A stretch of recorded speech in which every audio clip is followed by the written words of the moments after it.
자, 안녕하십니까. 이시민의 주식뉴스공장 주간 하드슈 첫 번째 시간을 진행을 하도록 하겠습니다. 조금 이번 주는 방송 로딩이 좀 늦게 올려드렸고 오후에 2개를 연속으로 올려드릴 생각입니다. 첫 번째로 지금 말씀드릴 부분은 이번 주에 이슈를 분석한다는 것보다 항상 저는 그 시장을 바라볼 때 과거의 사건이 어떻게 이루어졌고 그때 그 배경은 어떻게 됐고 그 배경 속에서 어떤 작용 부분들이 나왔을 때 반작용으로 반응한 게 있죠. 주가도 하나의 그런 측면이고 종합지수도 마찬가지고 원자재 채권 그 다음에 투자 심리 여기에 부가적으로 그때 수출이라든지 성장 부분이 어떻게 진행됐고 이런 연관관계 부분들을 좀 많이 봅니다. 그래서 과거하고 많이 비교 부분들을 하려고 하는데 이런 얘기를 첫 번째로 좀 드려보고 싶어요. 현재 우리가 지난주 후반에 상당히 큰 변동폭 부분들이 있었죠. 마지막 소음이 될 가능성이 높다라는 얘기를 드렸고 그 소음이 생각보다 많이 출렁거렸어요. 정작 보면 그 당사자라고 해야 될까요? 이 무역전쟁의 당사자라고 했을 때 중국 상해종합지수보다 코스닥이 더 빠졌어요. 정작 보호무역이라든지 관세가 20% 이상 50% 가까운 관세가 부과되는 나라는 우리나라가 아니라 중국인데 우리나라 코스닥은 더 민감하게 반응을 좀 했죠. 아무래도 그런데 중국이 우리나라로 워낙 많은 중간재 부분들 수출을 하니까 그럴 수는 있다고 유추는 할 수 있어요. 그러면 이런 질문을 좀 한번 스스로 한번 던져봤습니다. 항상 지금 보면 제가 박스권 파동 부분들을 흐름에 나올 때마다 저는 제가 느꼈을 때 이 박스권의 전형적인 케이스는 2009년도 1년 동안 그 박스권 파동이라는 얘기를 자주 드렸죠. 그때 있었던 신용 리스크, 신용 관련된 부분이죠. 신용은 그 개별적인 이슈가 아니라 요즘에 아시다시피 우리 리먼 사태도 그 신용 리스크예요. 예전에 롱텀 캐피탈도 그것도 신용 리스크고 우리 예전에 카드 사태도 우리나라의 신용 리스크죠. 그 신용 리스크하고 신용 리스크 대비 현재 관세 부과를 통해서 무역 전쟁을 하는 걸 단순하게 봤을 때 어느 쪽이 더 클 것인가? 이 부분은 우리가 항상 생각해 보실 필요가 있어요. 물론 지난주 후반에 하락 부분들이 나왔으니까 지나봐서 보면 그 소음이 작은 소음일 텐데 그 순간에는 상당히 우리가 진폭 부분들을 그대로 봤기 때문에 그 진폭에 따라서 우리가 느끼는 감도 자체는 상당히 크죠. 근데 이제 신용 리스크가 더 클까요? 아니면 무역 전쟁이라고 보는 이 관세 부과의 내용이 더 클까요? 여기에서 2009년도에 박스권 부분들이 됐을 때 그 신용 리스크로 박스권이 이루어졌는데 그 부분하고 현재 이 관세 부과 부분하고 어떤 차이 부분들이 있을까?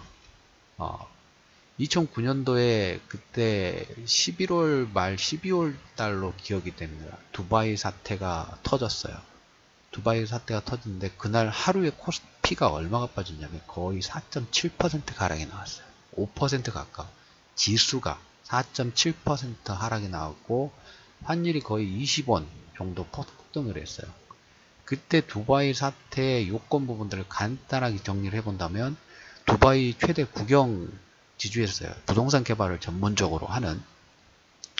그런데 아무래도 이제 2000년도에 2007년도에 리만 사태가 나오기 전부터 2000년도에 아시다시피 그때 유가도 폭등했고 글로벌 유동성이 저금리라는 이런 걸로 계속 순항을 했죠. 그래서 돈을 빌리기가 너무 좋아요. 돈을 빌려서 사업을 하기에는 너무 좋아요. 그래서 확장 부분들의 가속도가 붙었고 여기에 이제 UAE도 해외에서 많은 투자 자금 부분들이 들어오다 보니까 레버리지 비율분들을 많이 사용을 하면서 그것이 그 공사 부분들 부동산 개발이라든지 이걸 계속 진행을 합니다. 근데 2008년도부터 2007년도에 리먼 사태 나오면서 그 잔파동 여파가 글로벌 전체적으로 확장이 좀 되면서 그때 두바이가 2008년도에 주가가 거의 한 70% 정도 하락이 나왔고 부동산도 25% 이상의 하락이 나왔어요. 항상 우리가 담보가치 있죠. 우리가 신용 관련된 부분도 보면 증권사마다 그 집행 내용 부분이 약간 틀리긴 합니다만은 140%에서 플러스 1을 하느냐, 플러스 2를 하느냐, 그건 각자마다 약간 틀리죠. 부동산 개발도 역시 자금을 빌려다가 레버리지를 사용을 하면서 진행을 좀 하죠. 근데 그 주가도 폭락이 나오면 우리가 뭐 담보했을 때 담보 비율 부분들이 하락이 나오다 보니까 반대 매매가 나오죠. 부동산도 마찬가지예요. 25% 정도 하락이 나오다 보니까 이 국영 최대 국영인데도 불구하고 채무 상한 부분들 못하겠다. 연장을 해달라. 아니면 조정해달라. 글로벌 과잉 유동성 부분들의 혜택을 받은 부동산 개발이 탈락이 시작했던 거죠. 이것은 근데 이 두바이 월드의 주력 채권을 보유하고 가지고 있었던 나라들이 보면 영국이라든지 프랑스라든지 독일, 그다음 미국, 일본 순으로 다 많이 가지고 있었어요. 그래서 유럽 증시가 은행주가 폭락이 나왔던 그러다 보니까 우리나라도 뭡니까? 그 여파로 하루에 4.7%의 하락이 나왔어요. 상해 종합지수가 지금 어떻게 보면 우리가 우선순위를 따진다 하면 가장 많은 마이너스 되는 요건 부분을 받아야 되는 것은 중국 상해 종합지수인데 그거 대비 코스닥이 더 많이 빠졌죠. 물론 코스피는 약간 좀 틀림이긴 합니다만 근데 그때 두바이 사태 때는 우리나라 코스피가 4.7% 정도 하락이 나왔어요. 그건 신용 리스크죠. 왜? 은행주들이 이 채권 부분들을 많이 가지고 있는데 두바이 월드가 나는 못하겠다 하고 손을 들어보는 거죠. 그래서 은행주가 파산 위험에 본격적인 진입 부분들이 되면서 우리나라 증시가 폭락이 나고 글로벌 시장 전체적으로 전체 폭락 부분들이 좀 나왔어요. 물론 지나와서 보니까 그때는 주가 부분들이 뭐 어제 주말 주 후반의 하락보다 더 가파르게 나왔어요. 그래서 그때 이제 여러분들 보시면 두바이 사태도 있었고 유럽 신용 리스크 부분도 있었고 그 박스권 1년 동안의 박스권의 거의 8, 90%는 뭐냐면 경제 문제가 아니었어요. 경제 문제가 아니라 우리가 가장 주식 투자 부분들을 하면서 경제 시장 부분들을 바라면서 가장 위험한 건 신용 리스크인데 신용 리스크가 1년 동안 내내 진행이 됐어. 그래서 그 박스권 하단일 때 접근을 못하고 박스권 상단일 때 매도를 하고 이 역박자를 계속적으로 잘못하면서 개인 투자자들의 투자 자금 자체가 공중으로 붕 떠버렸던 그런 케이스 부분들이 있습니다. 그때 우리나라 시장의 그 신용 잔고 거래소하고 코스닥이 약간 둘 다 해서 4조대예요. 근데 지금은 시간이 지나서 돈이 더 많이 풀려 있는 상태다 보니까 코스닥이 지금 6조 원대 넘어섰고 거래소가 지금 5조 원대여서 양쪽에서 11조 원대죠. 그때는 8조 원대에서 8조 원대. 그리고 종합지수의 움직임을 본다 하면 세 번 정도 1700에서 1500에서 1700이 거의 박스권 부분들을 진행했는데 하락은 48일. 하락 첫 번째 2009년도에 첫 번째 하락 기간은 48일 정도에서 그때 뭐 키코 얘기 나왔고 키코도 신용 리스크죠. 은행 관련된 이 레버리지를 많이 써가지고 우리가 기본적으로 이 혈액 공급 부분들이 원활하게 되는데 이 혈액에 대한 운반 관련된 통화 승수라든 이런 부분의 문제는 이건 신용 리스크예요. 우리 보면 몸에 그 뭡니까? 그 혈류가 이게 잘 움직이지 못할 때는 몸 전체적으로 문제가 생기죠. 그 중심점이 은행이기 때문에. 그래서 1차 하락폭 기간이 48일 정도 하락이 나왔어요. 그리고 2차 상승 부분들이 진행될 때 하락이 한 48일 정도 진행되다가 반대 리바운딩이 나왔죠. 키코, 그 다음에 뭐 삼성전자, 효성이 뭐 하이닉스 인수 실패 막 이런 내용들로 하락이 나왔을 때 이걸 반대로 반등이 나왔던 게 35일 동안 다시 1500에서 1700 정도의 상승이 나왔는데 이 35일간 하락했던 게 딱 13일 동안 하루 다시 원점으로 내려와 버렸어요. 그리고 다시 또 3차 상승 부분이 53일 정도 대략적으로 상승을 했는데 역시 다시 1700에서 1500 가는데 18일 걸렸어요. 이 중간중간에 다 뭡니까? 신용 리스크 관련된 문제로 해서 상승은 지지부진하게 천천히 올라가는데 하락은 급격하게 나와요. 그러면 정신이 없죠. 이걸 여러분들이 1년 동안 이런 표현이 맞겠지만 1년 동안 당했다? 1년 동안 경험을 했다 그러면 웬만하면 주식 투자 부분에 노이로즈가 생길 수밖에 없어요. 그리고 그 다음에는 어떻게 된가? 시장 너무 힘든 거죠. 견디기가 쉽지는 않죠. 신용 물량도 많고 그리고 하락 부분들이 터졌을 때 자금 문제로 주가가 조정이 되는 게 아니라 신용 리스크 관련돼서 은행이 뭐 유럽은행이 부실되고 두바이가 그 신용사태 부분 나오면서 하락 부분이 나오다 보니까 주가도 보면 코스닥 코스피가 하루에 뭐 4%막 이렇게 급락 부분이 나온다 보면 1년 동안 그걸 봤다 보면 누가 견딜 수 있을까요? 쉽지는 않죠. 절대 쉽지 않아요. 그래서 그 무엇이 같고 무엇이 틀린가 했을 때 일단 틀린 것은 신용 규모가 거의 3조 원 이상 정도 증가됐다는 게 틀린 것이고, 그리고 이 현재 시장에서 출렁거리는 건 절대 신용 리스크가 아니라는 것이 틀리는 거예요. 확실하게 틀린 것은 그때는 신용 리스크고 지금은 신용 리스크가 아니라는 거예요. 신용 리스크만 아니면 여기 주식 투자 부분에서는 일단 그래도 조금 더 뭡니까 안전 구역에 있다고 보시면 될 것 같아요. 그럼 무엇이 같나? 무엇이? 박스권이죠. 계속 우리가 작년 7월부터 박스권 1차, 2차 진행 부분인데 지금도 보면 어떻게 보면 작년에 박스권하고 올해 현재 시점의 박스권의 파동 부분이 틀린 게 있다면 작년에하고 틀린 거는 지금의 박스권 부분들은 양쪽 시장 코스피, 코스닥 모두 다 신고가 부분들을 돌파를 하고, 예전에 우리가 원하게 준 부분들로 종합지수라든지 코스닥 지수도 다 신고가 부분들을 다 터치를 하고 새로운 정고점 넘어갈 때는 항상 그렇죠. 바로 스트레이트로 가는 케이스 부분들은 뭐 10번 중에 한두 번은 특이 케이스로 계속 신고가 파동 부분이 나오는데 나머지 7, 80%는 다 뭡니까? 가다가 조정받고 그리고 다시 그 주가의 신고가 부분들이 적당하다는 것을 시장에서 인정을 받고 다른 신고가 부분들이 좀 나오죠. 이 부분이 어떻게 보면 작년과 틀린 신고가 박스권이지만 작년에는 박스권 돌파 전이었고 그 다음에 지금 박스권 신고가 부분 돌파를 한 부분이 또 틀리다고 보시면 될 것 같아요.